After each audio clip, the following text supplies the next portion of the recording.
Welcome to The Truth in This Art. I am your host, Rob Lee. And today I have the privilege of chatting with a field editor with the Patch in Northern Virginia and Washington, D.C. He is also the host and producer of the weekly It's All Journalism podcast and produces the Better News podcast for the American Press Institute. Please welcome Michael O'Connell. Welcome to the podcast. Thank you for inviting me, Rob. I mean, we spun a yarn earlier, so we're going to spin I'm done. I'm spent. We're going to spin a different one now, I think, just to get more eyes and ears on it, because I think, obviously, from the conversation we were having, you have a wealth of background and knowledge, and there are a lot of crap podcasters out here, and you are obviously not one. So I want to, invite you to introduce yourself. I gave you the cut and paste one, but introduce yourself to the fine folks and tell them what your background is, because that's really worth talking about, I think. Okay. First and foremost, I'm a journalist. I work at Patch, and I live in Fairfax, Virginia, and my beat's parts of Fairfax County, but also Washington, D.C. Is part of my beat, which is a really strange thing for if you know anything about local journalism, because there are 1,000 or 1 million journalists in D.C. and they're all covering it in different ways, much better than I am. So it's a constant struggle to try to figure out how I can make myself different. Since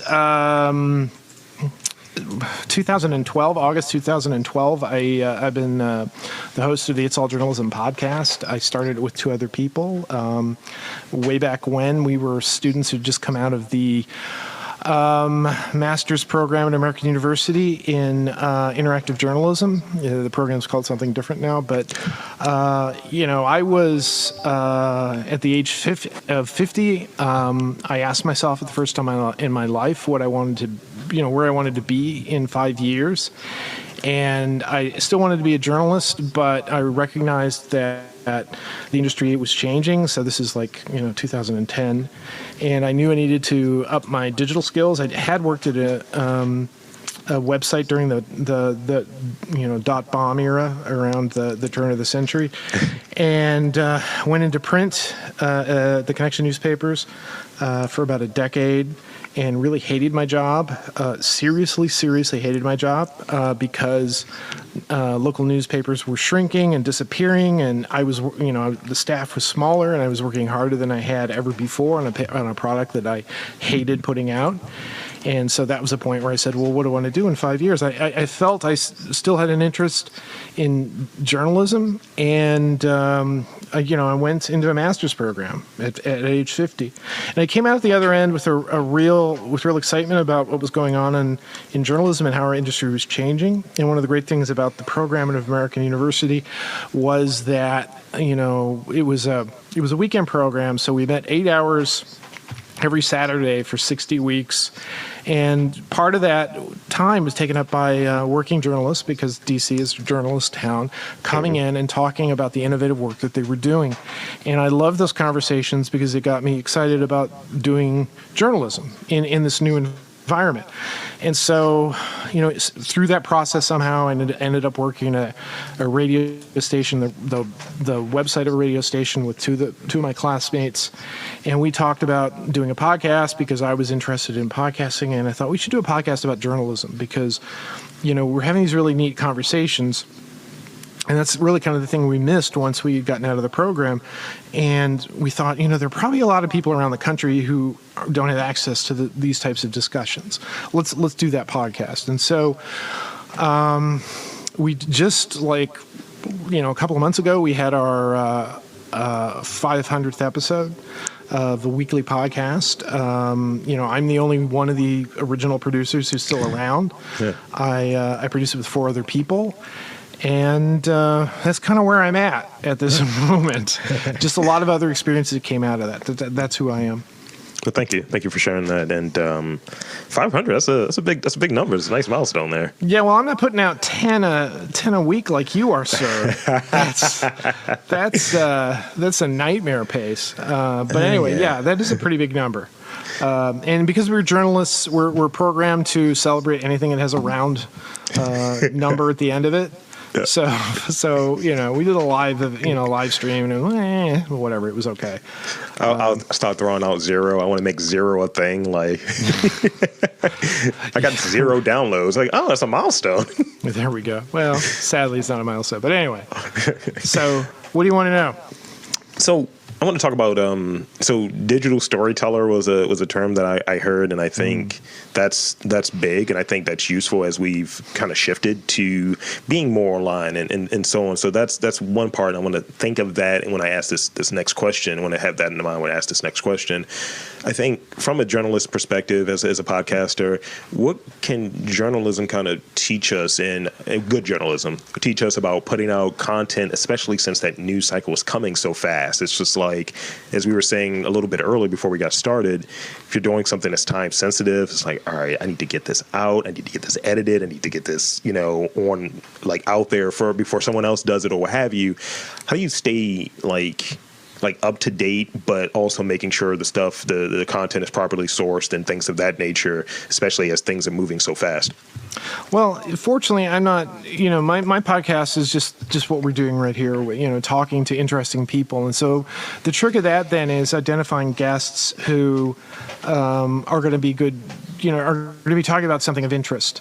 And so, the only way that our podcast could function, I do it with 4 other people who do various different jobs on the podcast. I'm the person on the mic who sort of oversees all the different things about it. But the bottom line is that, in order for us to put out a weekly podcast and have been able to put out a weekly podcast every week, is we have to record interviews in advance, like far in advance. Like right now, we have 14 interviews in the can, which is actually quite a lot for us. I usually like to keep it around 6 or 8 because that keeps us kind of fresh. We did have the Pew Research Center sent us a report that they were releasing last week, and so we were able to turn around an interview really quickly. But what that ended up doing, of course, is pushing everybody back a week, which is one of the reasons why I don't like having a big backlog, because it just pushes those people we interviewed in January who haven't heard their podcast yet, and it's April. So for us, the timing of this issue has been problematic, and so what we try to do is to come up with people who can talk more about trends and about issues and concerns that are going on, and we find guests by paying attention to various social media accounts and websites, publications that are focused on this. And we've gotten to a point now where a lot of people pitch us as well, but we're selective about who we want to come onto the podcast and what we want to talk about. That's absolutely important, and that aligns with what you were saying earlier. It's like, look, why am I doing this? What is the purpose of this podcast? And if you have like a set idea and a set, I guess, demographic that you're looking for and that you're presenting toward, then you're not really just grabbing like who's popping right now, who's doing great stuff. It's just like, no, who fits into what we're doing and how can we get a meaningful and useful piece of content from them, interview, what have you. And but sometimes there is that rush thing, and I run into it on occasion where doing these kind of themed months. So in March, it was Dope Ass Women, as I described it, and it was just women who were doing a lot of different cool things in arts and culture.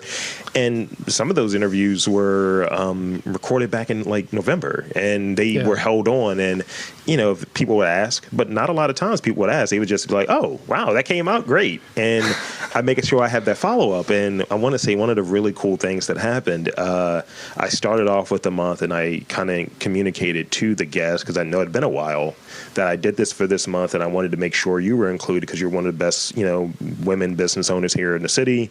And her response was sending me a nice handwritten note and pretty much their whole line of granola that came out in the last year as a thank you. It was like a big box of granola at my house. And I was like, okay, that works super effectively. Yes.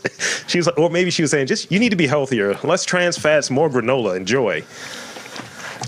So go on. Go ahead. No, please. You. No. That's so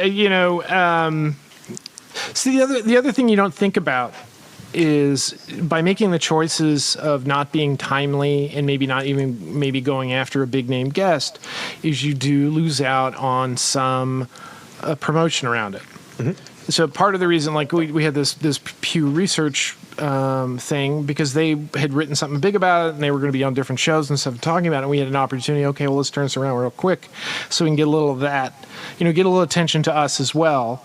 And so occasionally we'll do stuff like that for that very reason, because our audience is not a broad audience. We're not looking for like people who are interested in news. We're mostly looking for journalists, thought leaders in the media space. And so we have an opportunity to sort of highlight something that's in the discussion, and the stars align, then we'll, we're nimble enough that we're able to do, jump on that and do it.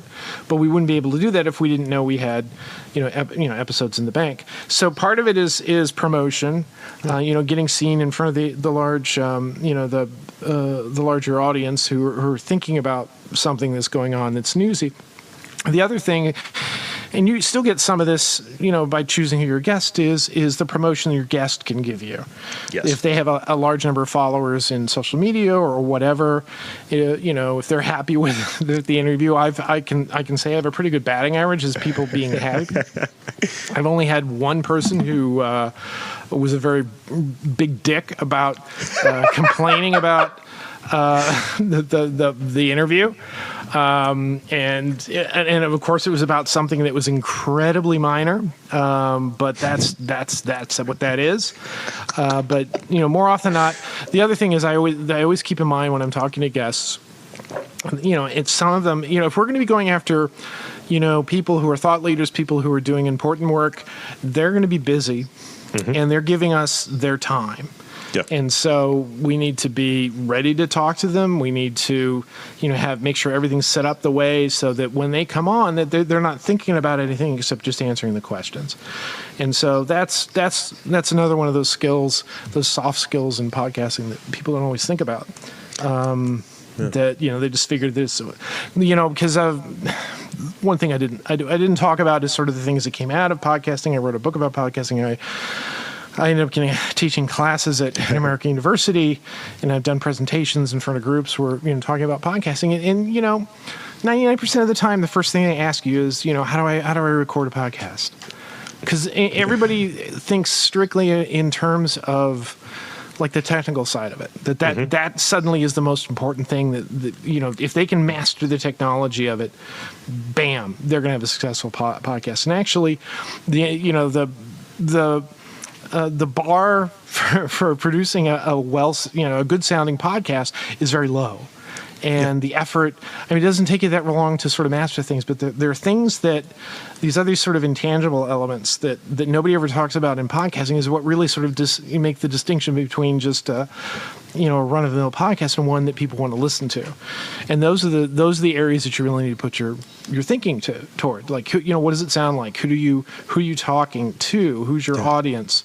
Why do you want somebody to listen to your arts podcast or your journalism podcast when there are 50 other, 100 other podcasts like it, in the area? What makes yours different? What makes yours interesting? And those are the things that people just fail to, think about until they're, 6 episodes in. They don't have, audiences of 100,000 people, and it's actually really kind of hard to do a podcast, so they drop out. That's the thing I remember that phenomenon called pod stopping, where people would get in there, start a few, and then just punt. And I think one of the things that you touched on, and I just threw this in as a question, because it's interesting to me, of how does one embrace their strangeness or those unique qualities that make you adept at what you do? Because I can do a lot of these. I can do a lot of interviews, and I'll have goofy observations and things of that nature. And I try to insert more of myself in the interview that makes it feel more authentic, like it's a conversation versus this highly scripted, highly formatted thing. And it's really not entertaining. And I think I can have conversations about, hey, man, tell me about being a podcaster, man. This is great. A podcast about it's just meta, right? But being able to approach it with an exuberance and this kind of childlike wonder, which I think talking to people I generally have, because I'm learning something new. Yeah. So how do you embrace that strangeness and those unique qualities for yourself? Well, that's skill number one in journalism: listening to people. And you're only going to be able to get the truth. You're only going to be able to get answers if you listen to people. It's not just the questions. You ask questions that are going to elicit some sort of response. But what is it that you hear them say? And this is one of the things that's so strong and so great about podcasting, because it's all in the mind. It's because it's not visual. It's because it's a thing that you carry around with you. It's your companion in your car or when you're doing your dishes or whatever, and you're connecting to the voice and the authenticity of the host. But the other thing is you kind of alluded to this. What you and I are doing is completely artificial.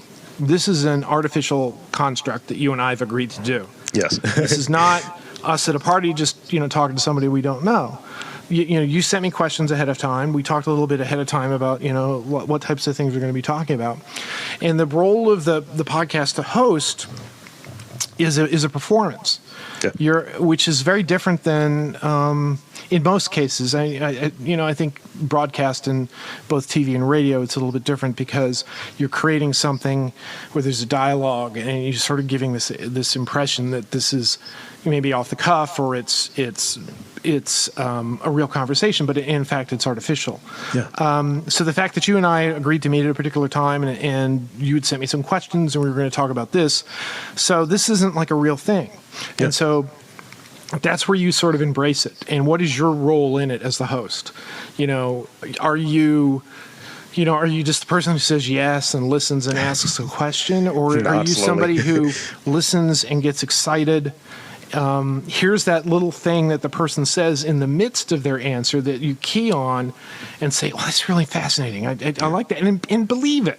Yeah. And that's the other thing, because that feeds into your genuineness. I say this is artificial, just in the broad sense. It's not that I'm not interested in what people are saying, but I'm also a bit of I'm the circus, barker. I'm the person who's leading the parade.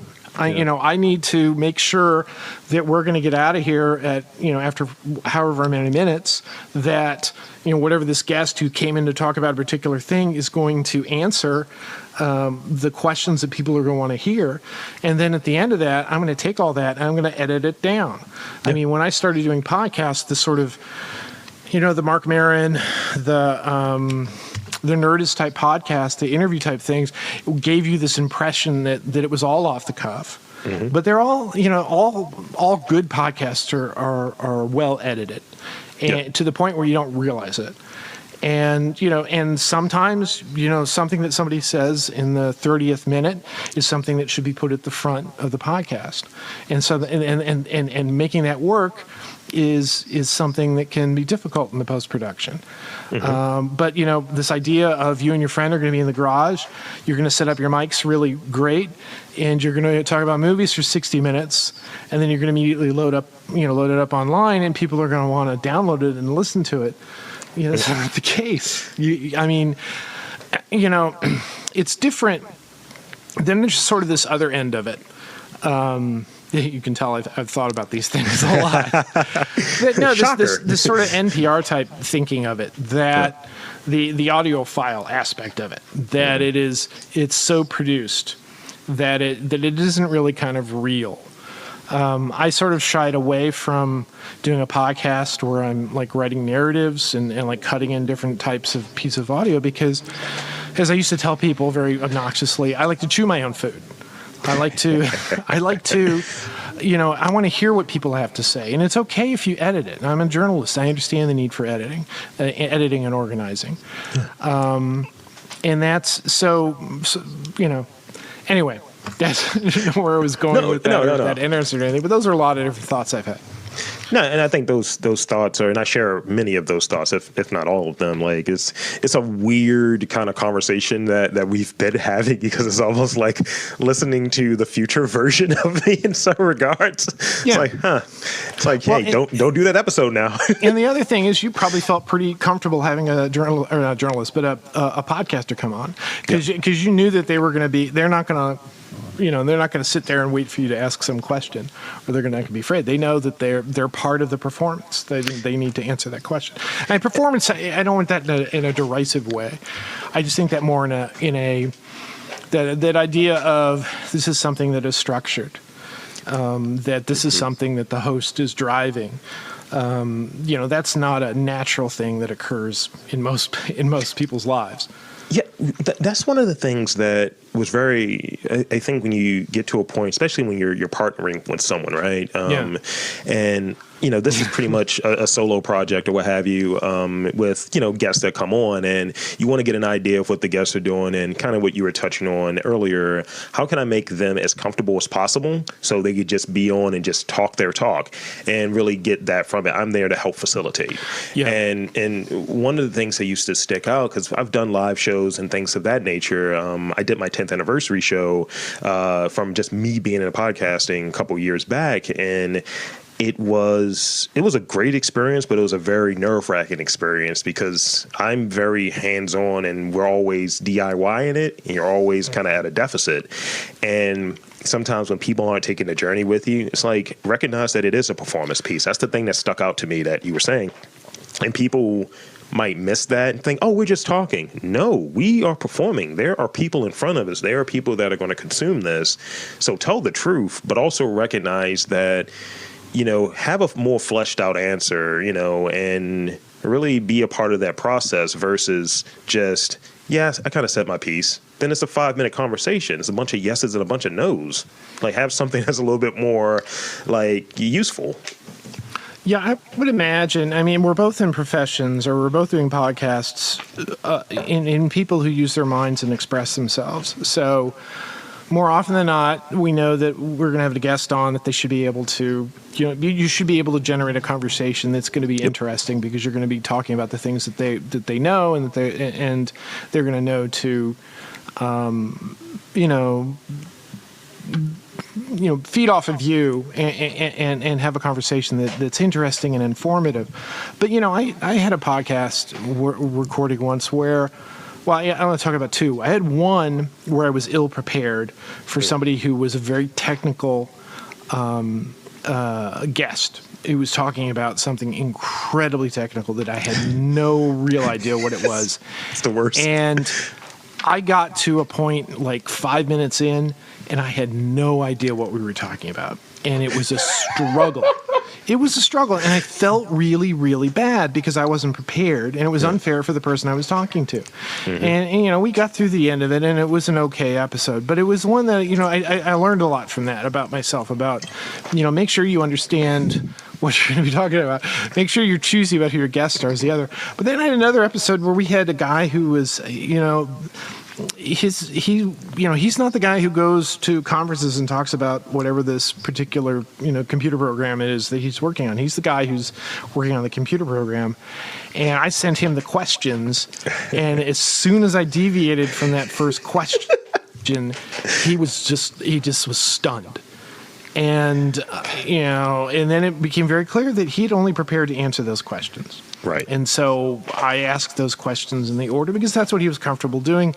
And by the end, he'd answered all the questions. We didn't really have much else to say. And again, it was an okay question. An okay interview, not a great interview. I don't know if it was particularly a good thing to listen to. I produced a podcast for somebody else where we sent the questions, and this woman came in with she had written out her whole answer, and she read the whole answer.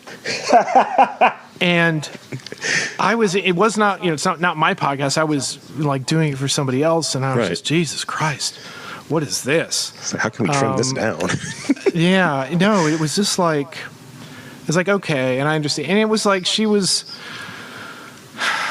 like a government official or something, or at a government agency or something, and so they, in those situations, people like that don't always have control over what they can talk about, and so they're very nervous about saying the wrong thing. So that sometimes but actually a scripted answer was not something that I would have anticipated. I've only had I think there have been 270 episodes that have been released of this particular pod, and just show off. Go on. and there's only been 2 instances that I did a pre-check, kind of how we were talking. It was about the same length, and the guy was weird. It's like the bio that he gave me. He was like, "Oh, that's outdated." I was like, "Then you should probably update it." And then he wanted to not talk about the craft that he was doing. He wanted to talk about his band, and I was like, I don't think I care about your band. And it got weird because he was trying to tell me how to do my own show, and I was like, okay. And while we were talking, I was like disinviting him to the interview. I was like, delete this Calendly link, and it just wasn't going to work. And I was like, this is too much of a pull at this juncture. And there was only one other instance where we recorded an interview, and the guest was like, I was super nervous. I got a little political there because they moved into the country, and they weren't from here, and they kind of said what their experience was being the person that was an immigrant, and an immigrant as an artist, or have you. It's like, I mean, I don't think it was bad, but if you're not comfortable with it, I'm happy to re-record it, and that's fine. And then when we redid it, the second interview was such parsed down, less seasoning, if you will, and I was like, this was a safer interview, but the first one was better. The first one was a lot better. It was much more entertaining. Yeah, because you had the freshness in it, and like we had I just did an interview. Actually, it was the Pew Research one, and I was having connection problems with my computer, and so we had to end the interview. We'd sort of started it, and I kept losing the signal, and so we had to end the interview. And then I sort of worked through my, whatever issues I was having with my, my wireless hookup. And I contacted them back, said, yeah, I think, whenever you want to do this. Is, well, she's free this afternoon. Let's do it. So we got back on, and we started, and we were both like talking super fast because we wanted to get everything done in before the signal went out. And then, we got to the end of it. I was like, yeah, I was probably a little rushed, I think. And she said, yeah, I think so. Because, but, it is what it is. I don't think, I'm trying to remember. I know I had a bad audio once where we had to re-interview. And I think it probably was a little bit better. And then, and then one time I didn't record at all. It's only happened to me once, and fortunately it was a good friend of mine, and she didn't mind too much. But I've never gone back and to interview her. I was like, yeah, we'll set up another time to talk, but it just never happened. So tricks of the trade. One of the cool things in kind of being able to speak in this sort of kind of stream of consciousness sort of way, most of the questions have been answered, but I do want to key in on 2 other main things, and these are the last 2 that I had before I get to a few rapid fire questions I got for you. So I want to learn a little bit more about that experience in putting together your book or what have you, the Down and Dirty Guide to Podcasting, because I have an aspiration very similar to producing something like that, and I want to kind of talk about your experience in that process of putting the book together and even teaching in that same regard. Okay, so just so everybody sort of understands. The podcast led to the book led to the teaching led to other opportunities which are beyond insane, but we can talk about those if we want to. But I was going to be doing a presentation at the Online News Association conference in Los Angeles, and I had just been out. Actually, I had just been out at a conference in Salt Lake City where I'd interviewed a bunch of people, and for some reason I decided. There's an aspect of our podcast website where we have the ability to put blog posts. So every once in a while, if I decided that I wanted to write about something that's in the news, I would post it on the blog. I do that very infrequently now because we have the newsletter, and a lot of that material ends up in there. But I just said, it's kind of a big deal. I'm running at that point I was doing the podcast completely by myself, and I thought. Part of our podcast is to teach people new skills. It'd be probably there are people out there who'd be interested in learning how to do a podcast. So I did a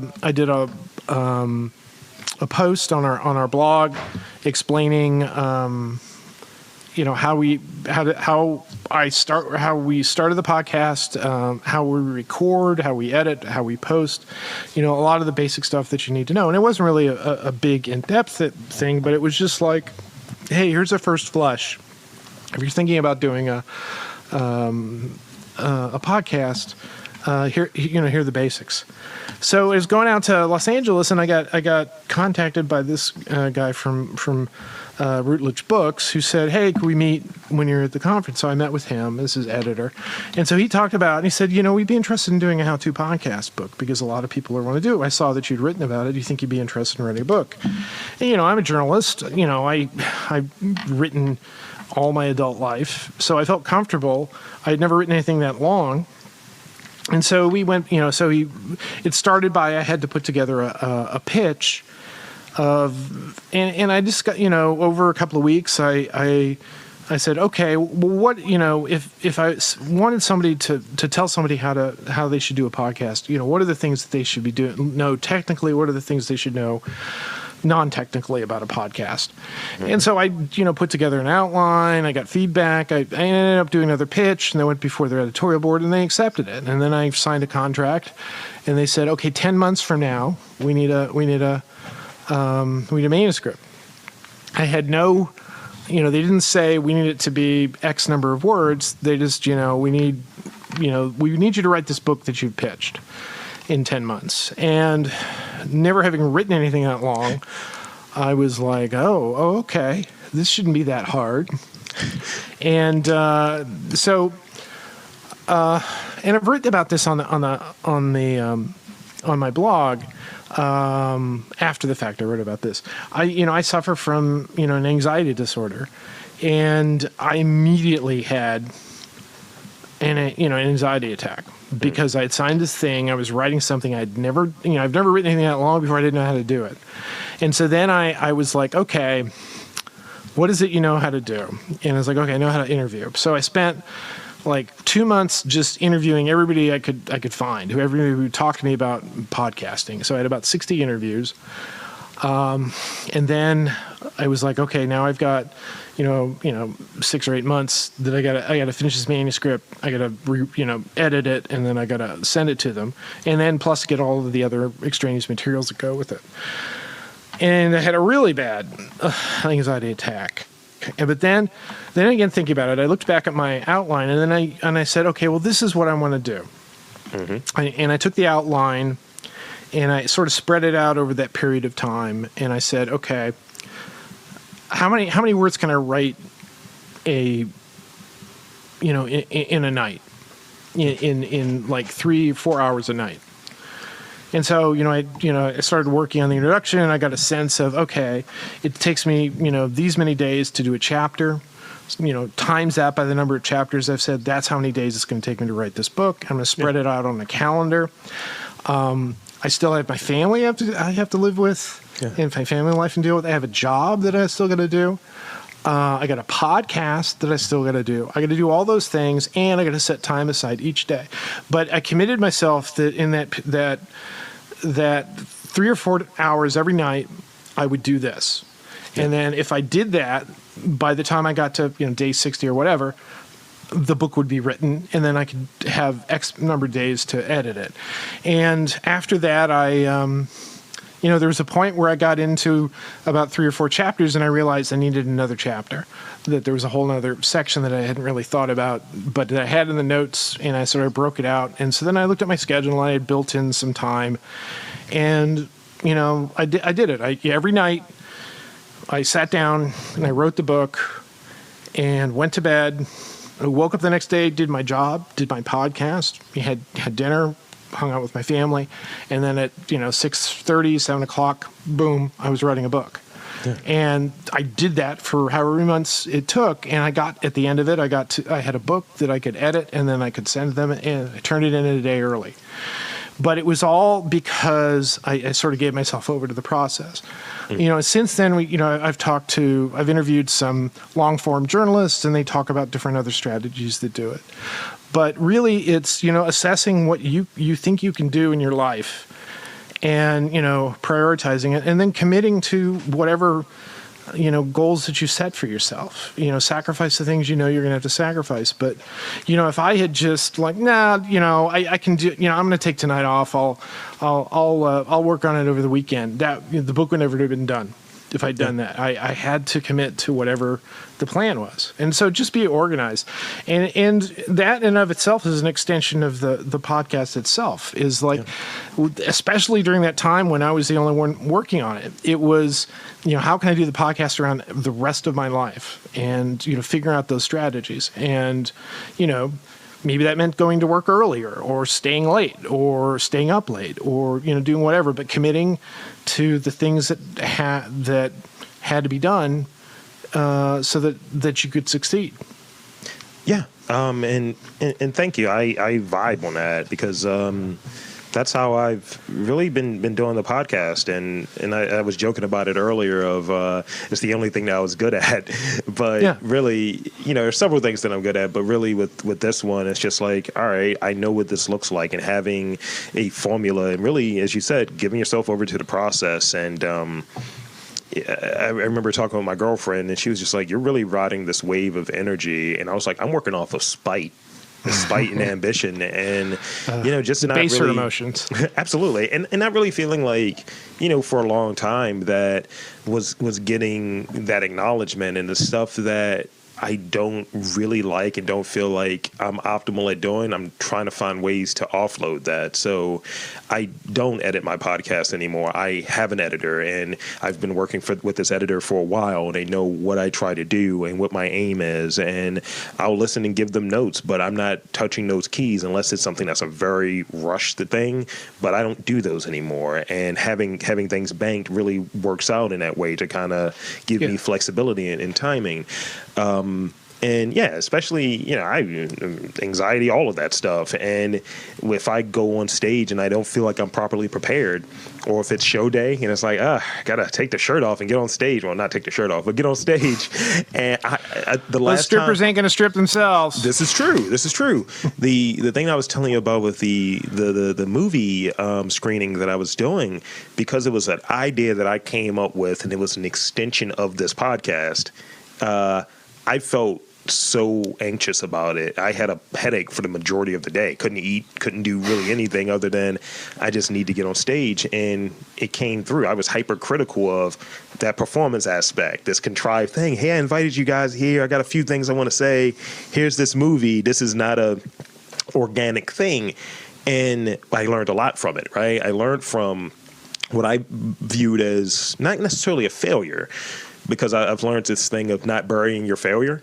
But I've learned, from, all right, this didn't go ideal. What can I learn from it? So when I did the next one, I killed it, made my confidence level go up. And now when someone comes to me about these new opportunities, as you were talking about, like, people might ask you to speak, people might ask you to do an MC thing, these different things that aren't necessarily podcast related, but they kind of are an extension of it. I have supreme confidence in that now. You say yes. It's the, the opening yourself up to saying yes to things that do not appear to have any benefit, long-term benefit for you.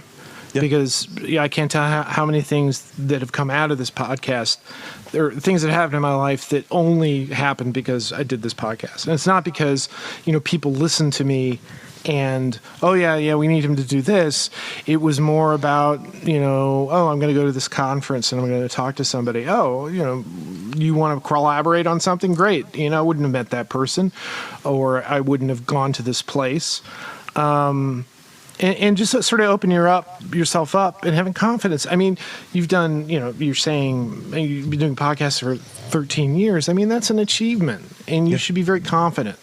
But we're all gonna run into things. I get that sinking feeling sometimes in my life, where I feel like I failed at something, momentary, or like, oh man, I wish I hadn't said that, or I wish this circumstance was different, but. Yeah. At the end of the day, you have your podcast. I have my podcast. This is the thing that we created. Yeah, it's all out of here. That we're I collaborate with other people, and that's part of, for me, that's part of the joy of it. I like the people that I do the podcast with. That being said, I did it for a long time by myself, and I don't necessarily want to go back to it, but that's something I always know, that whenever you run into a failure, the failure doesn't necessarily mean the end of the line. Just step back. I'm 61.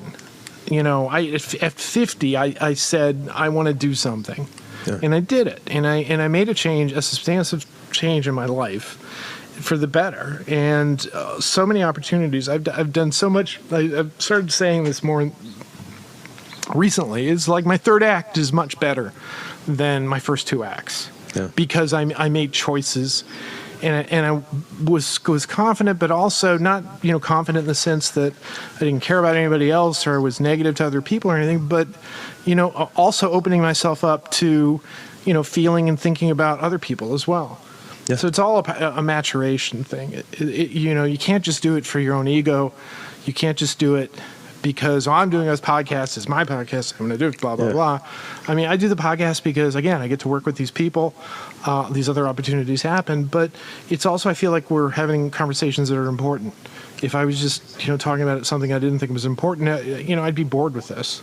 I'd be on to something else. It turns into a vanity thing. I don't want that. And I will say, and this came out of, and this is kind of the last illumination, I guess, before I get to a few rapid fire things, is I had an interview with, it hasn't debuted yet, but I had an interview with a person in theater, and it was just a small world situation. Her brother was a classmate of mine in high school, and I was like, what? How?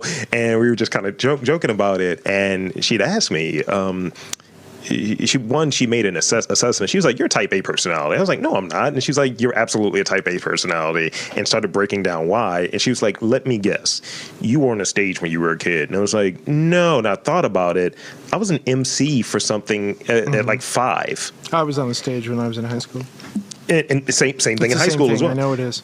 And she was just like, no, this is why you're doing this. Just you're able to do this because you have this skill that's just right there, and it's gotten buried, but really it's there. And what is that through line? And she was just like, just start thinking about how the different things that you do, maybe your motivations or how you do or why you do certain things, how those things connected versus being dissimilar, and that'll give you path, and that'll lead you to what you should do next. And that stuck with me. Something you said when you were talking before about these sort of negative emotions of why you do certain things. Every once in a while, and this actually, I have this, I'm not going to go into the whole big story about it, but I had something that occurred in my life, in my professional life, that was very much, and I think about this every once in a while. You remember Michael Jordan? You know who Michael Jordan was, right? Fellow Aquarius. Let's go. Yeah.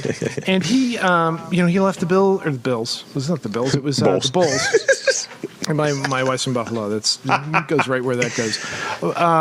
But he left the Bulls to play baseball, and he thought probably that he was going to be like in the major leagues. I want to play baseball, and so he ended up on a minor league team. And I can bet you there was some young guy who oh my God, I'm on this team. I'm going to play this position. This is going to be my break. I'm going to be able to show people, and this is going to be my ticket to whatever. Yeah. And then Michael Jordan shows up, and he's going to play every day because he's fucking Michael Jordan. Right. And it's all about him, and it's all and the team's going to be, we got to have him on the field because people are coming to see him. So that guy who's sitting on the bench, who this was his ride to whatever, for him to prove himself, and fail or succeed on his ability, he's not going to have the chance. Right. Because some guy's ego got in the way. And I had that happen to me in my professional life, and it pissed me off. Yeah. But that's part of the formula. It's part of the the recipe of your life, of who you are. And how you deal with that. You carry that resentment. Obviously, I'm talking about it. I must carry the resentment to a degree. Yeah. But it's just changing the direction of your life, and understanding that good or bad, there are things that you can't control. But make something out of what you have. Yeah. And that's what the podcast has been, is making something out of what I had and the things that interest me. And part of it is that with the other people that I do this, we can kind of control what we want to do. We don't have to do a podcast because we're not working for we're not having to change things because we work for somebody else. We can make all the decisions about how we want this to do because we're completely in control of it. It's one of the alluring things. So I think that's a good place for us to stop, and I want to throw these out there to you real quick. I call them rapid fire, but really I think I might change it to random fire because they're fast, but they're random. But this one kind of connects to what we've been talking about. What is your preferred recording tool? Are you using Zoom? Is it the Zoom, the device, or is it Zoom, like the app? What are you using to record your podcast? We use Zoom now. We used a couple of other different things. I used to, when I worked at the radio station, we used the system they had there for people to call in, and sometimes we would get them into this. If we could get them into the studio, we would try to do that, but that was a big nightmare around our jobs and trying to get people to come on the weekends or after hours. But now, Zoom. When I left the radio station, this is the only way I could continue the podcast. Although occasionally I'll go out with I have a H6 Zoom that I can put 4 microphones in if I want to interview 4 people, but I haven't done that.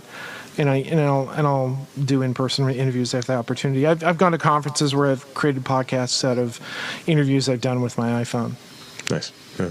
I have the comedy club. There's an H6, and They're 2 years ago, my girl got me the pod track that you can have the Bluetooth connector and all of that, 4 mics. It is great. I can carry my whole gear in a fanny pack now because I have lavalier mics. It is a 10 on 10. They're like, is that all your gear? It's like, it is. I'm a podcaster. It's just like a utility belt. Your Go kit. You gotta have. It's got to be portable. You can't bring a big board around with you. Can't do it. Can't do it. So this is particularly interested in, and this is a political question, and it's very political. I'm a journalist. I'm not allowed to have political opinions. Sorry. Express political. Go on. French fries or onion rings? Told you it's political. I want to say onion rings, but it's French fries. Okay. I learned recently there are 9 different cuts of French fries, and my girlfriend and I had an argument about it on her birthday. So that shows you where I'm at in life. Yeah, but it's like the problem is the onion rings you get by and large are like frozen onion rings. It's something that came out of a factory, so they're not really good. I actually spent a summer working in a kitchen, and part of my job was slicing onion rings for because they would have these big onion ring baskets that they would do, and it was like pounds and pounds of onion rings. And I came home, my wife can't stand the smell of onions, and I smelled of onions for an entire summer. So, and I love onions, and so it didn't bother me, but it's just at the end of the day, I'm eating French fries. Yeah, absolutely. Absolutely. Oh, well, let me ask you, oranges or apples? That's tough. I'm gonna go oranges. Yeah. Wrong answer. I've had a lot of bad apples. If it's crisp, like choosier with your apples. Well, there are a lot of phantom apples out there that like I didn't realize, because I used to make a lot of pies. I didn't realize that there are apples you just don't make a pie out of because they just turn to mush and they taste terrible. And then some apples are mealy. Can't do it. And some are too tart. Some are sweet. What I understand is everybody's sort of gravitating toward the Honeycrisp, and that's causing problems with other types of apples in the horticulture business. So anyway. That was our horticulture segment of the podcast. Sponsored by Big Apple. The Big Apple. Well, that's exactly. This is the last one I got for you. This is one I've recently added, which I had the first time I tried it, I did it with a comedian, and he, of course, turned it into a bit. What are 3 things that are currently next to your bed, like on your headboard, on your stand? What's 3 things that are just next to your bed? Well, my CPAP. Because I have sleep apnea, is on my pillow. My office is 3 inches, and recording studio is 3 inches from my bed. I work at home, so my entire COVID was really great. My entire life was in this space right here. I nearly lost my mind. I've got a bunch of letters that I bought over the weekend. This is interesting. That it's a whole long thing. In addition to all the other stuff I do, I happen to be something of an expert on Milton Caniff, the artist who drew Terry and the Pirates, and written things about it for comic magazines and stuff like that. So, but these are a bunch of letters that he corresponded with a woman who, this is like when he was young, he was looking for other work as an artist when he was working for the Associated Press, and he was drawing illustrations for this woman who had a paint magazine called Save the Surface. So paint and lacquer company. So he was drawing like cartoons for that. This is the guy who ends up creating the greatest adventure strip of the 1930s and 40s. Yeah. Just cranking these things out so he can get these $25 checks to help him meet ends meet when he's in his 20s, or make ends meet in his 20s. Wow. That's kind of too. And then this is my Mark Maron mug. This is required by all podcasters. I had some a few years ago that I broke. I bought two, and the first one the other one I immediately broke. So this one is up here just to have water so I can clean up my. Now you say you also do like a movie podcast? I do. Yeah. Your favorite movie of 2021? Favorite movie of 2021? It's probably going to be Judas and the Black Messiah. I believe that was early 2021. That's a pretty good movie. Yeah, I was a big fan of that. And I really liked Spider-Man Far From Home. I mean, No Way Home. Sorry, No Way Home. Yeah, I haven't seen that. I hear it's one of the best. And I heard some people saying it should have been nominated for an Oscar, but that was all I wouldn't go that far. Shit. I wouldn't go that far, but it was good. I wouldn't go that far. I mean, I'll put it this way: when a movie it's very rare, but if a movie is over 2 hours, I need to leave. Now, on the other side of that, I really don't do too many subtitled movies. However, I'll say I think I got tricked when I watched maybe Parasite. And it was this whole thing of movie. Yes, and it was this whole thing about like don't let the whole subtitles get in the way, just rock it. And I watched Drive My Car. I really liked Drive My Car. I got about halfway through it and I abandoned it. I got to go back and watch it. It was just a little too much for me. I do long. Watch a lot of. Yeah, it's long. But I like the Snyder cut. But yeah, I did too. I did too. 4 hours. People were complaining.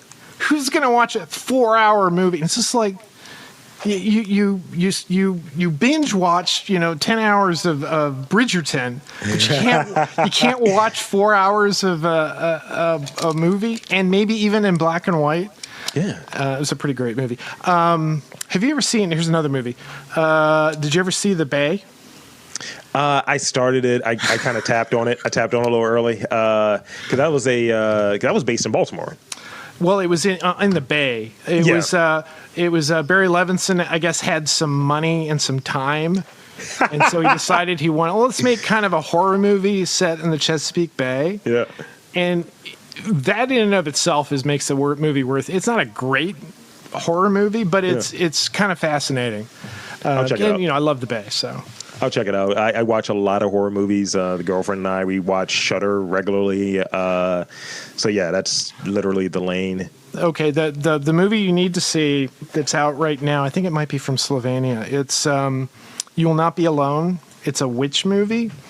Okay. And I saw it like a week or so ago. I've fallen down this rabbit hole of horror on folk horror. Yeah.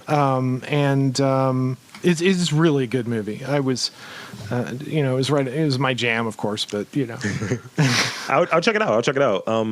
Yeah. So I want to do my wrap up or what have you. But it's great to talk some movie. I might have to invite you to the movie podcast as well. Yeah, let's talk movies. I'm gonna bring my son on. We've been talking to him for a long time about doing a movie podcast. We have a good idea that we keep talking about, but we're both so busy. I want to thank you for being on the podcast, and I want to invite you to tell the folks where to check out your stuff. It's all about marketing, as you said earlier. Oh, jeez. I hear this thing where you put all your links on like your social media. There's like a link tree thing. I haven't done that yet. At All Journalism is our podcast Twitter account and an Instagram account. You can follow me on Twitter and Instagram at Boss of Talking. Which I'm really proud. That was a name that was given me by an 8-year-old girl, and so I was like, okay. Yeah, quick story. My the professor, I taught podcasting for 3 years. I was okay, but one of my the woman who hired me was listening to one of my podcasts because I'd interviewed her, and her 8-year-old daughter comes in, hears me talking, and she's like, "Who does he think he is, the boss of talking?" And I said, "Oh my God, please let that be a Twitter handle that no one has." And so that's what it is. And then itsalljournalism.com is our podcast. And that's about it. So there you have it, folks. I want to again thank Michael O'Connell, the boss of talking, for being on this podcast. And I'm Rob Lee, saying that there's art, journalism, podcasting in and around your neck of the woods. You just got to look for it.